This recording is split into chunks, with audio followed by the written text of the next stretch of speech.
If there is a movie or show that is gonna destroy you, that is just gonna make you so depressed, Paul Mescal is going to be at the scene of the crime. I have recently become hyper fixated with Paul's career. Paul is from Maynooth, Ireland, and he was originally a football player, and a good one at that, with people around him saying that he could be a star. But a jaw injury prevented him from taking this further, and thus he tried his hand at acting. For this video, we're really just gonna lay back and explore the career path that he's been on. So, grab a snack, grab a drink, lay back, make sure to like and subscribe, and let's get into it. Also, obvious light spoiler alert for each of these projects.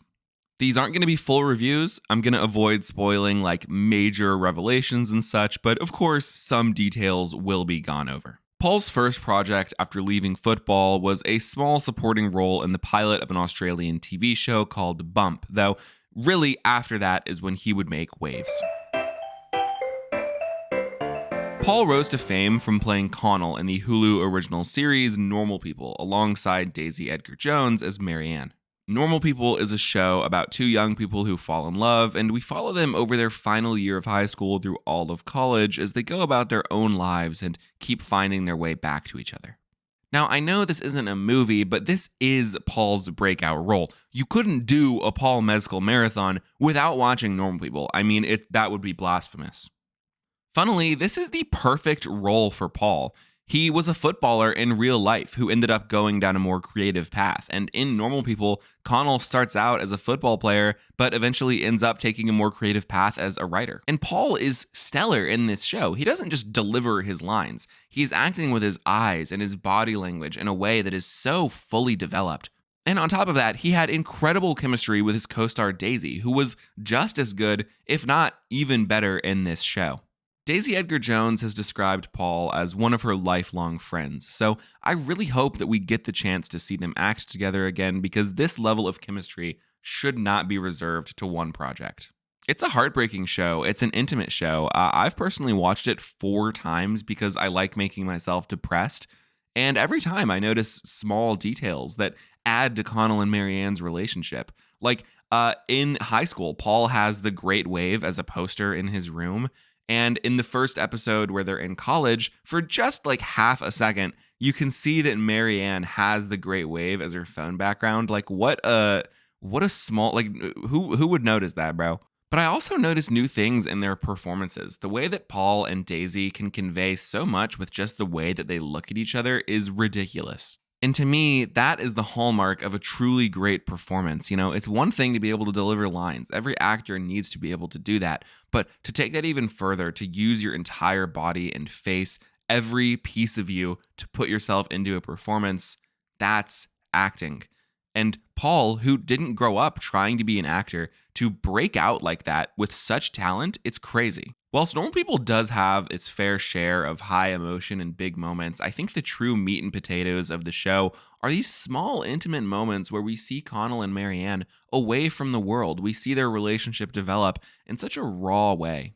Sometimes their interactions are so intimate and vulnerable that we feel like we shouldn't even be watching, like we're standing in the room, intruding on this pure interaction. And without the magnetic performances of Paul and Daisy, this show simply would not work.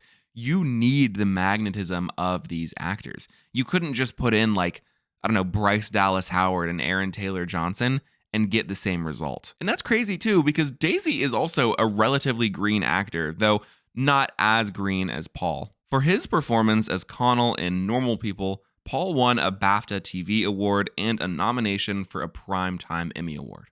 In this show, Paul was a sad boy.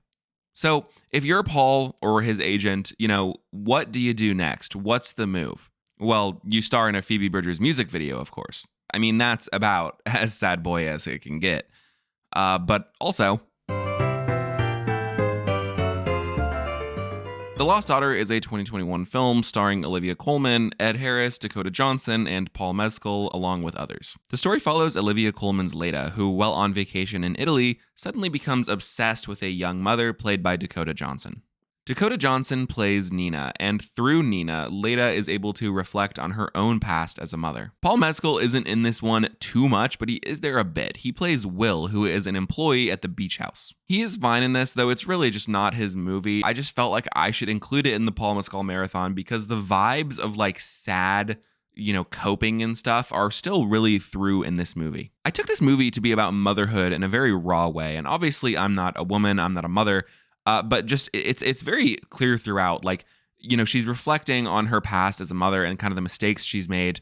And there's a big revelation at the ending that really refocuses the entire narrative, really helps you understand like why Olivia Colman's character has become so obsessed with Dakota Johnson. It's a pretty strong moment. It's a pretty sad movie. So, do be warned though, if you're doing the Paul Mescal marathon with me, you were expecting this. To be honest, The Lost Daughter is kind of unsettling in a way. Like, I assumed that it was going one way, and then when they reveal what is actually the case, you're kind of like, oh, okay. It plays on your expectations of what a movie like this should end like, and I think that's also such a clever way to play on the expectations of motherhood and look at it in a more unbiased way. Because I think a lot of movies are like, oh, being a mother is like every woman's calling. Whereas this movie is very much like being a mother, like really ruined this woman's career and kind of made her hate her life. And I think that's interesting. It's good to have characters like that. Paul Mescal goes on a date with Olivia Colman, 10 out of 10. Because you're beautiful.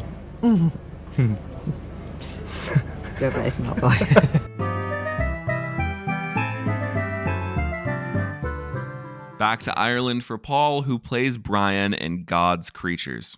Paul is again not the lead here, but he is the deuteragonist, playing behind Emily Watson's Eileen, who plays his mother. Paul is a bad person in this movie, and I think this is another movie about motherhood, though it's about motherhood in a way that's examining that unconditional love of being a parent, and how far does that actually go? Is there a point to where your mother can truly stop loving you? It's a sad movie. I mean, Ireland must just be a great setting for these movies of absolute agony and anguish. I mean, what is in the water over there? You got this, you got normal people, you got Banshees of Inisherin. I mean, what is going on over there? Are you guys okay? Do you need help? Just a country of sad yearners. Sorry, Blitz, but this is real life. The Irishman gets the go. I love the cinematography and vibes of this movie. It's very dark. It's shot very well, very unsettling. Paul is a horrible person in this movie. He's gross. He's skeevy. You don't like him, But Paul is just bringing so much gravitas to this role that you can really see an underlying sadness through there. I don't know. I mean, his character in this movie, if I could sum it up the best, he is the type of grown man to pay for Snapchat Premium. So basically, we should put him down like a dog. The performance of Emily Watson is clearly the standout here, though. Her portrayal of the mother of a little shit has the mother of little shits everywhere gagged.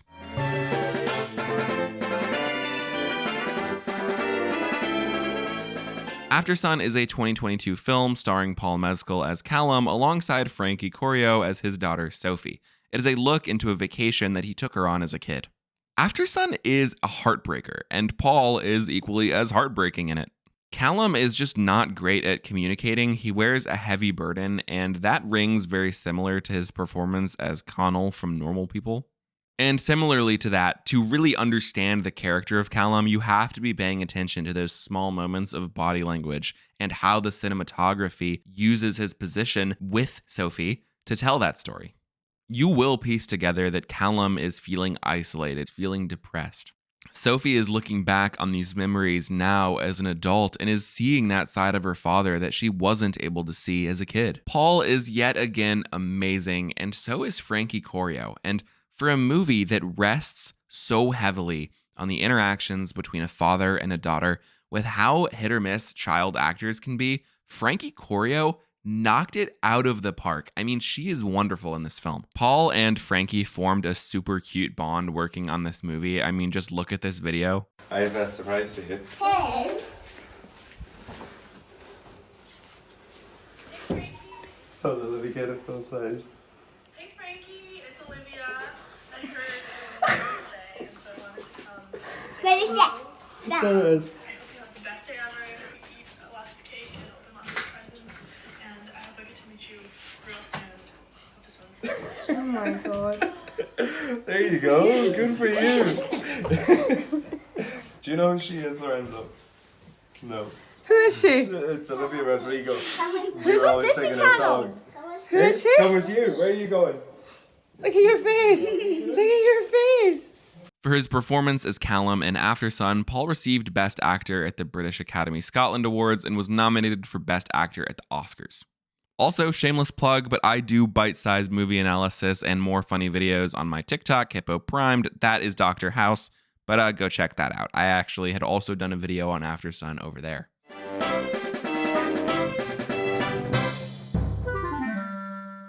Did you know Paul Mescal was in a musical? In Carmen, he plays Aiden alongside Melissa Barrera's titular Carmen. Boycott the Scream movies, by the way. Paul's Aiden is a retired veteran who helps Carmen escape across the border after a series of deaths on both of their lives. This movie almost has like a mystical feeling to it. When they're just walking around at night, it feels like this magical cosmic world where anything is possible, even though they're just in the desert of Mexico. And I think that's really due to that breathtaking cinematography. Strong color and framing really shine in this movie. Forever like sandals, the ocean don't slip away. Hearing Paul sing and dance was obviously amazing and fun, but again, this movie wouldn't work without the performance of his co-star Melissa, who is equally as amazing in this movie.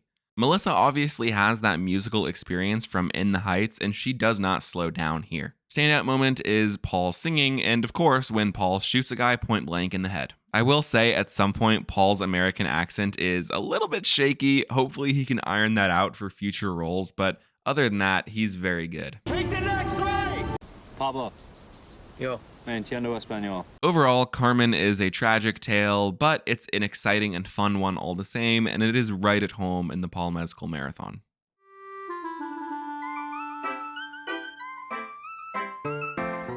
All of Us Strangers is a 2023 film starring Andrew Scott as Adam and Paul Mescal as Harry. Harry is Adam's love interest in the film. This is a movie that I really do not want to spoil if you haven't seen it, so please make sure you go check it out. What I can say cautiously is that Adam Scott is a lonely gay man whose parents died when he was young. After meeting Harry one night, he begins to see his parents living life as if nothing had happened in their childhood home. His parents, played by Jamie Bell and Claire Foy, are both stellar in this movie as well. As Harry and Adam grow closer, it threatens to break this fantasy though, and Adam really has to decide what his priorities are. Everyone is just so good in this film. I especially liked Jamie Bell's performance as dad. I don't know what it was about that, but there was just something that Jamie Bell was doing that really made him feel like a dad, like a safe, vulnerable dad. I love the way that he apologizes for, not really knowing or liking that Adam was gay. I think that scene was just so powerful, and you can kind of see it's like that older generation that wants to love and accept their kid, but just like struggles with that cultural. The performance, and really every performance in the film, is just fantastic. The things that get revealed in this movie, I mean, it is like I can't even say anything. You just need to watch this movie. If what I said about it doesn't interest you, you still need to go watch this fucking movie, because I tried to keep it as vague as possible. There is so much going on here. Funny thought that I had going into this is that this is a romance between Paul Mescal and Adam Scott, and Adam Scott plays the love interest in Fleabag.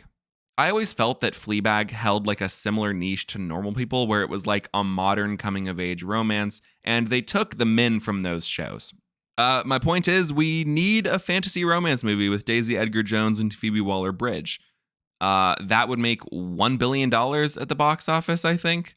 So if someone's going to do that, let me cameo, I'll play a cashier or like a dude on the street, hit me up. And you're welcome for the $1 billion idea, Hollywood. Just such an obvious slam dunk, like just make it happen. But yeah, if you haven't seen All of Us Strangers, definitely go check it out. It is a beautiful, special film. If you have seen it and you want more about it, I'm going to link a video essay by Returning Sun below. That is a wonderful video that explores the themes and what's going on in that movie. For his performance as Harry in All of Us Strangers, Paul Mescal won Best Supporting Performance at the British Independent Film Awards and Best Supporting Actor at the Irish Film and Television Awards. Not much to say about this one. Hey, I'm no sheep. I'm a free thinker. I don't really generally listen to Rotten Tomato scores. But 24% is not a good sign. But I'll always give a movie a chance. It's the Paul Mescal Marathon. I gotta check it out. And it also stars Saoirse Ronan of Lady Bird. Saoirse Ronan. So I turned the movie on, and it starts with a text scroll. A pretty unimaginative text scroll explaining to us the AI gimmick of the movie. Okay, whatever, kind of catch us up. A little lazy, but, Star Wars did it. Sometimes you kind of got to establish what the world is. So, okay, let's get into it. The movie starts, and we see Saoirse Ronan in the shower. Feels so alive and exciting. Oh, she's narrating. She's narrating. But we just saw the text scroll, so why do we also need her to be fucking narrating? You only get one. You get one laziness. Either you do a text scroll or you start the movie with lazy narration. You don't get both. Paul plays Junior, who is the husband to Saoirse Ronan's hen. Yes, I said Junior and hen. Paul and Saoirse are both obviously great. I mean, they're thespians through and through. This is probably a dream pairing for a lot of people to see these two in a movie together, and it is so wasted. Aaron Pierre is in it too, and I love him. Foe has an interesting premise too. Basically, Junior gets drafted to go work on the space station for 2 years, and to keep him and Hen's marriage alive, they're going to provide a sentient AI clone of Junior. Why not just send the clone to space? I don't know. It certainly proposes some interesting ideas like, what if AI could feel? I don't know, man. Watch the 300 other movies that tackle that subject. Not this one. It really is a film that tries to use this idea of the AI clone to explore marital woes that come after that honeymoon phase, but they just don't do anything interesting with that idea. In the end, Junior is upset that Hen actually grew to enjoy living with the AI version of him, and it's okay, yeah, that is something. That's some sort of idea. What is identity? What is cheating? Is this the same relationship, or is it now two different relationships? Watch Severance on Apple TV. I don't know. Who cares? Do another sad close-up.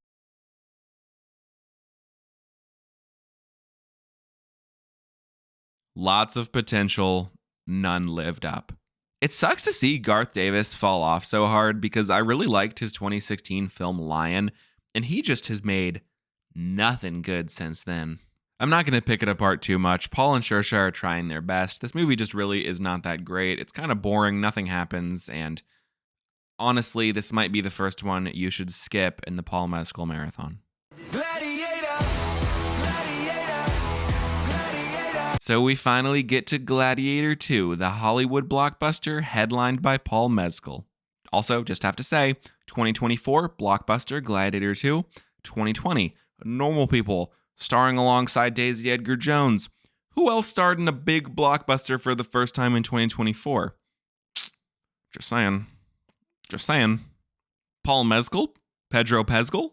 He's definitely bringing something new to this movie, though I don't think something new enough. It's overall, like all of his other roles, a pretty understated performance, though I would say that he does a good enough job of differentiating what is understating that understatedness, for lack of a better way to say that.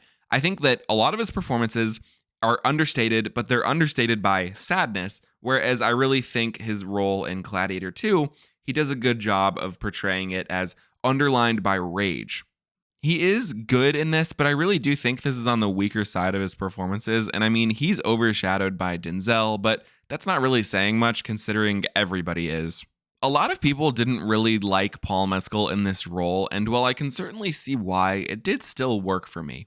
Obviously, it's no Russell Crowe Maximus, but that's already really hard to live up to, especially when it's a sequel made 25 years later by the same director, who's now kind of a washed-up old man. No offense. But don't be too down, he's still fun in this at times. I like the part where he gets down on all fours and screams at a baboon after biting some of its arm off. That was cool.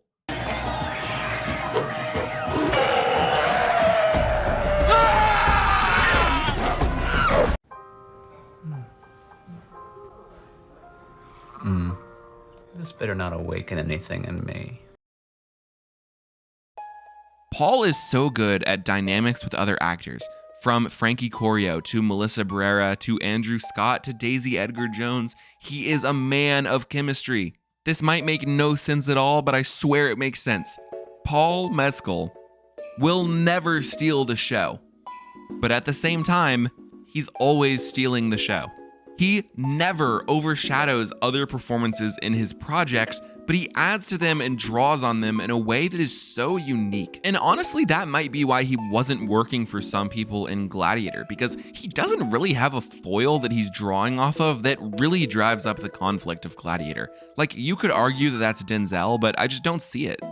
He's kind of carved out an interesting niche of, one, being the sad boy, but also of really being in roles where he can help other actors shine. Paul or his agent or both of them have done an outstanding job at picking roles that will highlight Paul's strengths as an actor. They've picked good directors that are going to do interesting things with him as an actor, and I love that. I love how calculated and smart he's been with his career.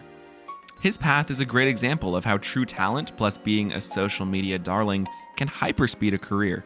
From breaking out in 2020 to just 4 years later having such a strong wealth of performances under his belt, it's clear that Paul Mescal is just getting started, and I am so excited to see where his career goes.